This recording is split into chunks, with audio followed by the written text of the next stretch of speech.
HN news కి స్వాగతం. ఈ రోజు ముఖ్యాంశాలు చూద్దాం. కాంగ్రెస్ ప్రభుత్వం ముస్లింలకు ద్రోహం చేసిందని బీఆర్ఎస్ సీనియర్ నాయకుడు రాష్ట్ర మాజీ మంత్రి మహమ్మద్ మెహమూద్ అలీ ఆరోపించారు. మైనారిటీ ప్రకటన ద్వారా రాష్ట్రంలోని మైనారిటీలకు ముఖ్యంగా ముస్లింలకు అరచేతిలో స్వర్గం చూపించారని అన్నారు. ప్రభుత్వం ఏర్పడిన తర్వాత ముస్లింలను ప్రతి రంగంలోనూ నిర్లక్ష్యం చేశారు. ఈ రోజు తెలంగాణ భవన్ లో జరిగిన విలేకరుల సమావేశంలో ఆయన ఈ విషయం చెప్పారు. కాంగ్రెస్ పాలనలో ముస్లింలు పూర్తిగా నిర్లక్ష్యం చేయబడ్డారని మెహమూద్ అలీ అన్నారు. రాష్ట్ర వ్యాప్తంగా శాంతి భద్రతల సమస్య తలెత్తింది. ముస్లింలు మరియు వారి మతపరమైన ప్రార్థనా స్థలాలు దెబ్బతిన్నాయి. ముస్లింలపై దాడులు జరిగాయి, కానీ ప్రభుత్వం మౌనంగా ఉంది. స్వతంత్ర భారతదేశంలో తొలిసారిగా తెలంగాణ మంత్రివర్గంలో ముస్లింలను చేర్చుకోలేదు. కాంగ్రెస్ కు ముస్లిం ఎమ్మెల్యే లేదా ఎమ్మెల్సీ లేరు. అయినప్పటికీ అసెంబ్లీ సభ్యుల కోటాలో 6 మంది కాంగ్రెస్ ఎమ్మెల్సీలు ఎన్నికయ్యారు. అందులో ఒక ముస్లిం కూడా అభ్యర్థిగా ఎంపిక కాలేదు. కాంగ్రెస్ పార్టీ తన ఎన్నికల మేనిఫెస్టోలో మైనారిటీల కోసం బడ్జెట్ లో 5,000 కోట్లు కేటాయిస్తామని హామీ ఇచ్చింది మరియు సబ్సిడీ రుణాల కోసం 1,000 కోట్లు ఖర్చు చేస్తామని హామీ ఇచ్చింది. కానీ ఇప్పటి వరకు 800 కోట్లు మాత్రమే విడుదల చేయబడింది.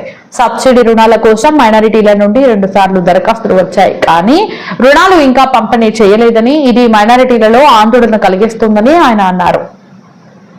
ప్రభుత్వం మైనారిటీలతో పాటు ముస్లిం ఐఏఎస్ అధికారులను కూడా దశల వారీగా చూస్తుంది. ముఖ్యమంత్రి అల్లుడు మరియు రాష్ట్ర మంత్రి కుమారుడి మధ్య వివాదంలో సీనియర్ ఐఏఎస్ అధికారి సయ్యద్ అలీ ముర్తజా రిజ్వీని బలి పశువుగా చేశారని మెహమూద్ అలీ అన్నారు. ప్రభుత్వం కళ్లు తెరిపించడానికి ముస్లింలకు గొప్ప అవకాశం ఉంది.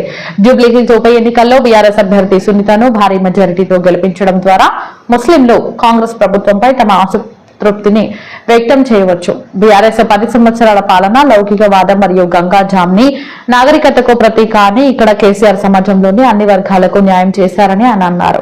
ఈద్లు మరియు పండుగలను అధికారికంగా జరుపుకున్నారు. సమాజంలోని వివిధ వర్గాల కోసం కొత్త పథకాలు ప్రవేశపెట్టబడ్డాయి. కాంగ్రెస్ 2 ఏళ్ల పాలనలో ముస్లింలతో పాటు ఇతర వర్గాలకు కూడా అన్యాయం జరుగుతుంది. మైనారిటీ సబ్ ప్లాన్ మరియు మైనారిటీ డిక్లరేషన్ ద్వారా మైనారిటీలను ముఖ్యంగా ముస్లింలను మోసం చేసిన కాంగ్రెస్ ను జూబ్లీహిల్స్ ఉప ఎన్నికల్లో ఓడించాలని BRS working president KTR demand చేశారు. ఓటమి తర్వాతే ప్రభుత్వ నిద్ర నుండి మేల్కొన్నట్లు పేర్కొంది. ఈ రోజు తెలంగాణ భవన్ లో బీఆర్ఎస్ లో చేరిన వివిధ పార్టీల స్థానిక నాయకులను ఉద్దేశించి కేటీఆర్ మాట్లాడుతూ కాంగ్రెస్ పార్టీ అసెంబ్లీ ఎన్నికల్లో ముస్లింలకు మైనారిటీ సబ్ ప్లాన్ ను హామీ ఇచ్చిందని మరియు మైనారిటీ డిక్లరేషన్ ను కూడా విడుదల చేసిందని అన్నారు. సబ్ ప్లాన్ ను ప్రారంభించడానికి లేదా మైనారిటీ డిక్లరేషన్ ను అమలు చేయడానికి కూడా వీల్లేదు. మైనారిటీ బడ్జెట్ ను 5,000 కోట్లకు పెంచే హామీ కూడా ఇవ్వలేదు. ఇది కూడా అమలు కాలేదు. 800 కోట్లు మాత్రమే విడుదల చేసి మైనారిటీలను మోసం చేశారు. కాంగ్రెస్ ప్రభుత్వం సమాజంలోని అన్ని వర్గాలకు ఇచ్చిన ఏ హామీని నెరవేర్చలేదు. బీఆర్ఎస్ పాలనలో కేసీఆర్ ప్రజా సమస్యలను పరిష్కరించారు. రేవంత్ రెడ్డి పాలనలో ప్రజలు వివిధ సమస్యల గురించి ఆందోళన చెందుతున్నారు. ముఖ్యమంత్రిగా కేసీఆర్ పౌరులకు ఉచిత తాగునీటి అందించారు. సమర్థవంతమైన వైద్య సౌకర్యాలను అందించడానికి ఆయన గ్రామ ఆసుపత్రుల నెట్వర్క్ ను విస్తరించారు. 5 రూపాయలకి ఆహారం అందించారు. పేదలు అర్హులైన వారందరికీ పెన్షన్ అందించారు. రంజాన్ బహుమతులు అందించడమే కాకుండా ఆయన అనేక విప్లవాత్మక పథకాలను ప్రవేశపెట్టి దేశవ్యాప్తంగా తెలంగాణను సంక్షేమ రాష్ట్రంగా మార్చారు. కానీ 2 ఏళ్ల కాంగ్రెస్ పాలనలో తెలంగాణ 20 ఏళ్లు వెనక్కి వెళ్లిపోయింది. జూబ్లీహిల్స్ లో కాంగ్రెస్ ఓడిపోకపోతే ప్రజలు సంతృప్తి చెందారని ప్రభుత్వం భావిస్తోంది.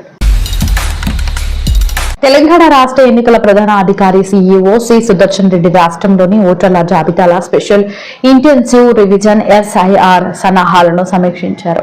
శనివారం ఆయన అన్ని జిల్లా కలెక్టర్లు, జిల్లా ఎన్నికల అధికారులు, డిఈఓలు మరియు ఎలక్టోరల్ రిజిస్ట్రేషన్ అధికారులు ఈఆర్ఓలతో వీడియో కాన్ఫరెన్సింగ్ ద్వారా సమావేశం నిర్వహించారు.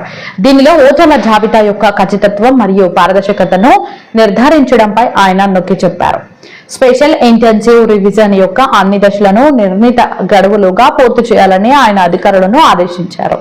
ముఖ్యంగా టేబుల్ టాబులేషన్ వంటి పెండింగ్ పనులను వేగవంతం చేయాలి.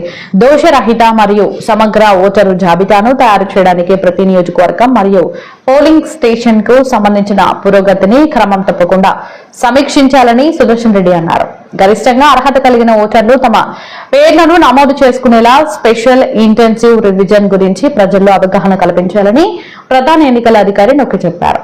నవంబర్ 1న జరిగే సమావేశం నాటికి అన్ని పనులను పూర్తి చేయాలని ఆయన అన్ని కలెక్టర్లను ఆదేశించారు. అదనపు ప్రధాన ఎన్నిక అధికారులు Lokesh Kumar, deputy chief electoral officer Hari Singh మరియు ఇతర సీనియర్ అధికారులు కూడా సమావేశంలో పాల్గొన్నారు. సీఈఓ సుదర్శన్ రెడ్డి ఇటీవల ఢిల్లీలో ప్రధాన ఎన్నికల కమిషనర్ అధ్యక్షతన జరిగిన 2 రోజుల జాతీయ సదస్సుకు హాజరయ్యారు.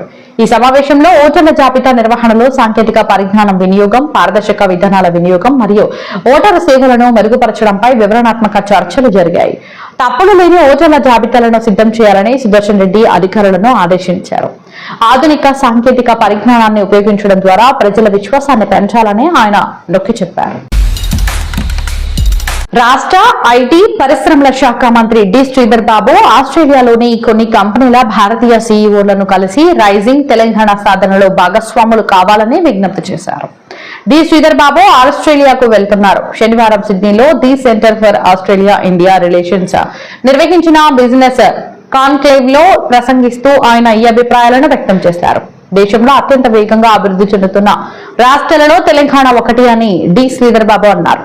బలమైన ఆర్థిక వ్యవస్థ, స్థిరమైన పాలన, సమర్థవంతమైన నాయకత్వం కారణంగా తెలంగాణ తక్కువ కాలంలోనే అంతర్జాతీయ పెట్టుబడులకు సురక్షితమైన ప్రదేశంగా మారిందని అన్నారు. పారిశ్రామిక అభివృద్ధికి తెలంగాణలో అనుకూలమైన వాతావరణం ఉంది. ప్రపంచ స్థాయి మౌలిక సదుపాయాలు, ప్రగతిశీల విధానాలు, పర్యావరణ వ్యవస్థ, సింగిల్ విండో పర్మిట్ వ్యవస్థ మొదలైన వాటిపై మంత్రి పవర్ పాయింట్ ప్రెజెంటేషన్ ను ప్రసంగించారు. జాతీయ, అంతర్జాతీయ బహుళ జాతి కంపెనీల భాగస్వామ్యంతో పరిశ్రమలను ఏర్పాటు చేయడానికి, ఇండస్ట్రీ రెడీ వర్క్ ఫోర్స్ ను అభివృద్ధి చేయడానికి తెలంగాణ ప్రభుత్వం ప్రత్యేక వ్యూహాన్ని అభివృద్ధి చేస్తుందని ఆయన అన్నారు.